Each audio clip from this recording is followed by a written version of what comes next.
How you guys doing? Good. Well, guys, I was born this way, and there's no medical reason why that happened. My brother and my sister were born with arms and legs, and sometimes in life, things happen that don't make sense. My doctors never thought that I'd be able to walk, and today, I'm walking. I'm from Australia. Anybody one day want to go to Australia? It's such a cool place. And I now live in LA. I'm a Southern California boy. So I only live about 4 hours from here. And today I'm going to tell you, man, I love freaking people out. One day I'm in a car. I'm in the front seat. I'm not driving, of course. Can you imagine if I'm driving a car? They reckon they can put a joystick, that thing that controls my wheelchair, we can put that in a car. Like, how fully sick is that? Like, imagine if I get pulled over by the cops. Can I have your driver's license, please? Yeah, but it's over there, you're gonna have to get it. Imagine if I'm in big trouble. Put your hands up! Get out of your car!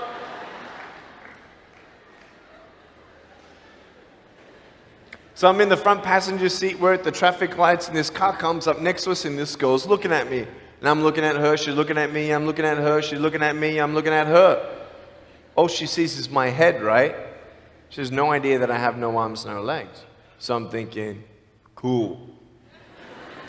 I'm gonna freak you out. So I get the seatbelt in my mouth, and I loosen it like this, so then I can freely move. And she's looking at me like, why are you eating your seatbelt? So I pull it, the belt is loose, I can move. Now she's looking at me, full 100% attention and focus. Now just imagine all you see is my head, all right? You might want to put up your hand up to your face to cut off the rest of my body, all right? So you can really see the effect. So just, that's it, exactly. Here we go, ready? I just did this.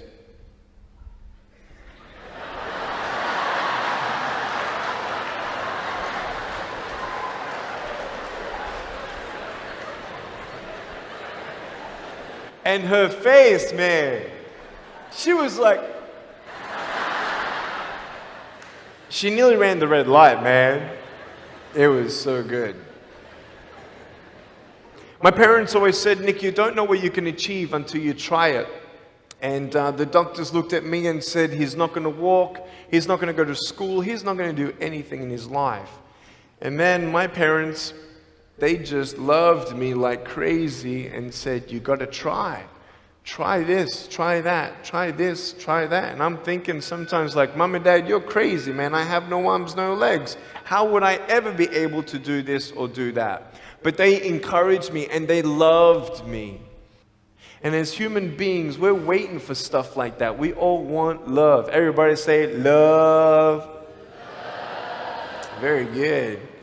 We all want love. And, I went to school and I wanted to be cool, You go to school and you want to be accepted, And so you see these guys and you're like, oh, man, Everyone swears like every third sentence, F this and F that and F and this and F. Like what? Like they think they're cool, And so I'm thinking, man, maybe I need to be like them to be cool. And then you compare each other with how we look, and I wish I was smarter, I wish I was taller, I wish I was shorter, I wish I was more popular, I wish I did this, I wish I didn't have that. I wish my life was different. That was me when I was about 8 years old. I looked at myself and I looked at everybody else, and everyone else had more than me. And I'm asking, why? Why me? Have you ever asked the why me questions, but get nowhere? If I had no answers from the doctors, and if I had no answers from my parents, I still have a choice every day in my life to keep going or give up. You see this book up here? This is my favorite book in the whole wide world. This is my favorite book, the Bible. And here I am.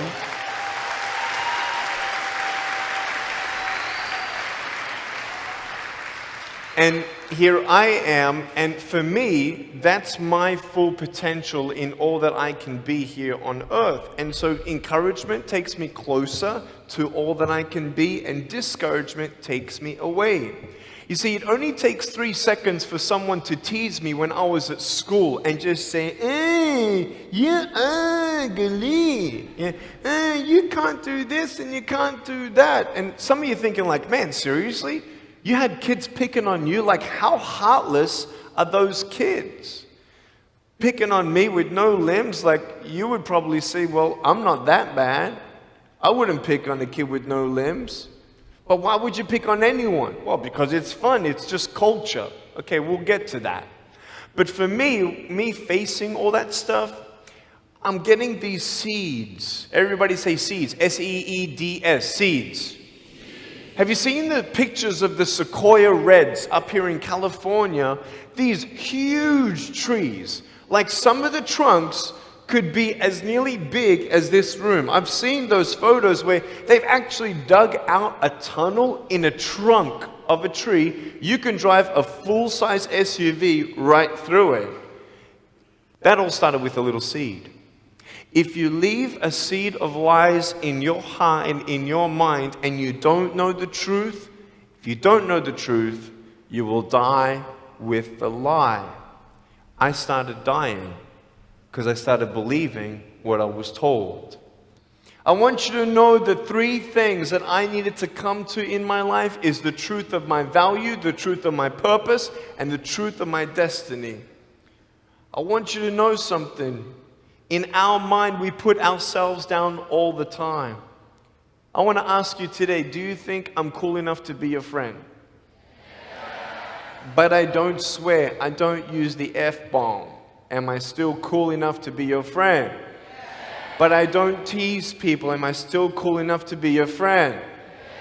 But I have no arms, no legs. Seriously.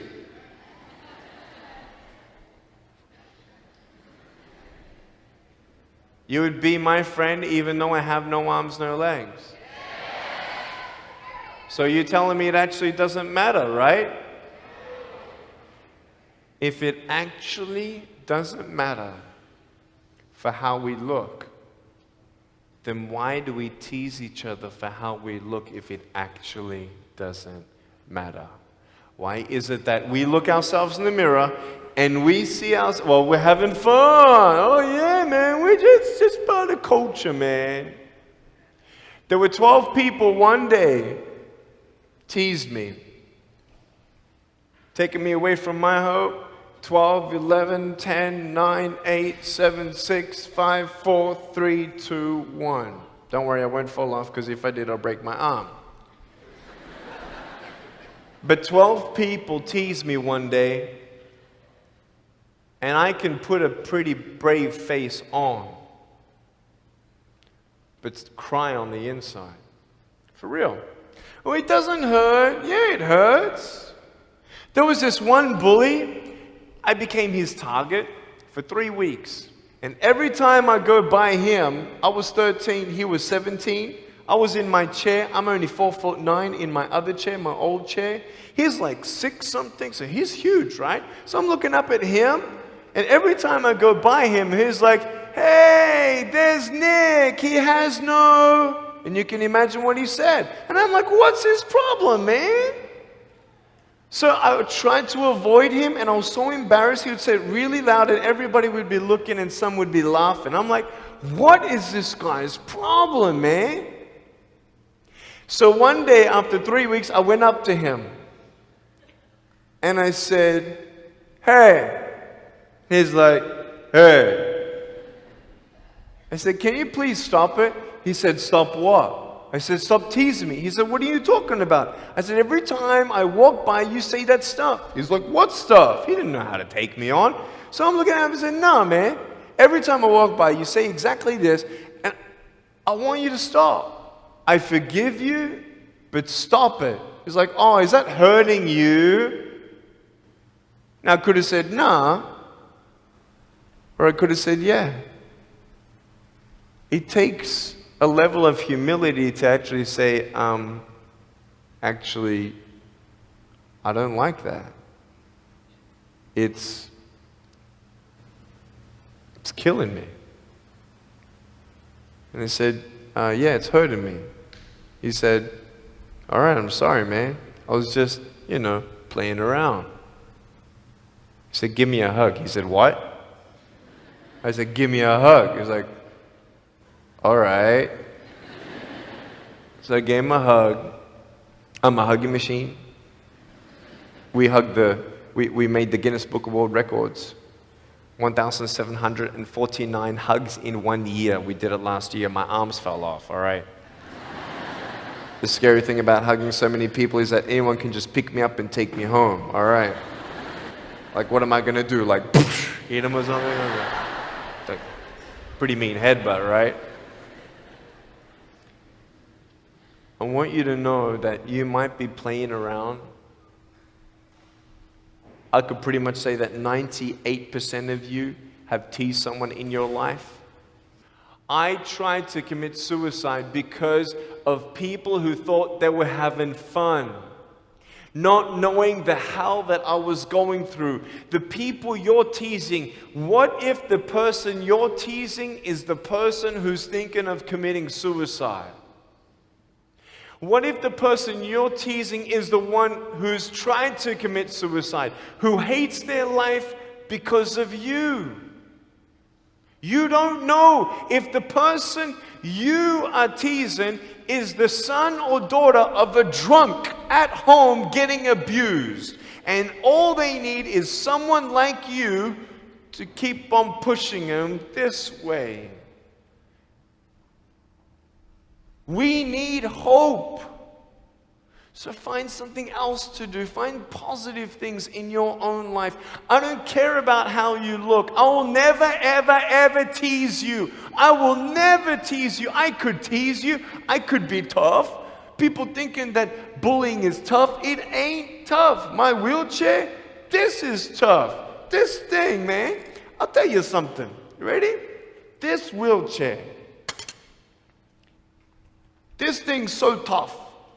When my friend built this for me, he said, you're gonna love it. I said, what, does it go fast? He said, no, but it's tough. And I said, well, what do you mean? He said, you'll find out.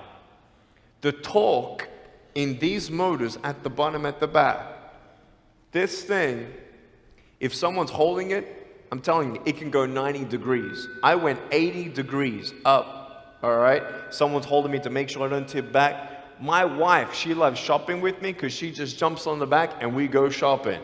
Like, she just shops and shops because she doesn't drop, right? We just go and do it. It's fun. Now, what I tried one day to do, you'll never believe me, maybe you will, just know that every word that comes out of my mouth is not an exaggeration. One day, I needed to move a car. So I got my wife to put my car, my 66 Chevelle, in neutral. It's a 2.5-ton car. And I backed it back with this thing. Just like this, like nothing. This thing is tough. Guess what? The definition of tough means it's strong. To show your strength, you need to do something that's difficult. I would sound so stupid if I said, hey guys, I got a Matchbox car one day and I got some fishing line and I towed that Matchbox car all around all day. How tough is my BMW? That's stupid. That's the same thing with bullying. You think you're tough? You're trying to show your strength? That's not your strength. Let me come back in 10 years and let me get your anyone have a 3-year-old nephew? Anybody have a 3-year-old nephew? Cool, put your hands down. I will get any one of your 3-year-old nephews, bring them tomorrow night at where I'm speaking, and we're going to put him up on stage, and let me show you how tough I am. We'll get your 3-year-old nephew, and we'll put him up here on the table, and let me tease him. Let me show you how tough I am. That's what you are. I could pick on you, you biggest bullies. I could pick on anything you like. any singer, any music that you like. I could tease you. I could tease your family. I could tease your friends. I could tease about the movies that you think are really cool. I could tease anything about you. I could tease you about your nose, your eyes, your teeth, your chin, your hair, your ears, your elbows, your knees, your whatever, man. I can tease you about anything. It ain't hard, just like you can tease me. You want to know what tough is? Go to the people you teased and say sorry. You want to know what tough is? Go up to the people who still tease you and say, hey, stop it. I forgive you, but please stop it. That's tough. I want you to know something, the truth of who you are. I don't care what job you get. I don't care. I don't care how smart you are, everyone. I don't care. I don't care. I love you and I believe in you. I don't care if you end up being a janitor in this school. I'll tell you why. Because the janitor in my high school inspired me to be a speaker. He changed my life. He said, you should be a speaker. You know what I said? You're crazy. He said, no, really, you need to be a speaker. I said, stop it, man. 4 months later, he twisted my arm, and I said, yes.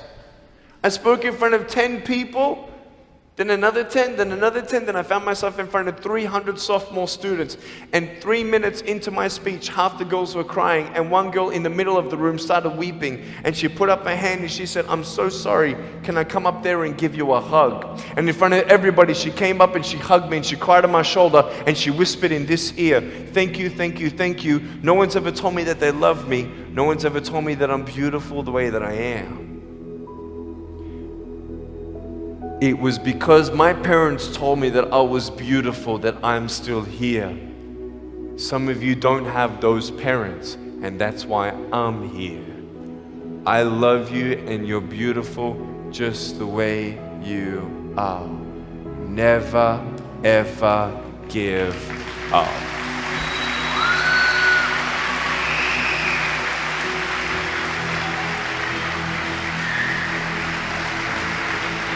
How many schools do you think that I spoke to actually stopped bullying altogether? Okay. Whoever said 1, you were correct. 1 school out of 600, I got a letter from the headmaster, and he said, Nick, you forever changed our school, blah, blah, blah. We haven't seen any bullies pick on anybody for 8 months straight. We don't know what happened, but in the best words that I can describe, there's just a new thought in the air that it just ain't cool anymore. It just ain't cool. I want to ask you, what are you going to do? Are you going to continue on at the risk of knowing that in each section, this section right here, 5 people are already trying to commit suicide? That section there, 5 people. When you extrapolate it out, what if the person you're teasing is one of those, and you have no idea? Would you find something else to do? So, the change is up to you. If you want to see more love in your school, be love. If 50% of the school come together and say, you know what, it just ain't cool anymore, the people who think it's still cool, every time they look down upon you, I want you to imagine my face looking at you. Because I'm telling you, everyone you're teasing is my brother and my sister. And you're my brother and you're my sister. And I'm asking you to stop. Love yourself a bit more. Love each other a lot more.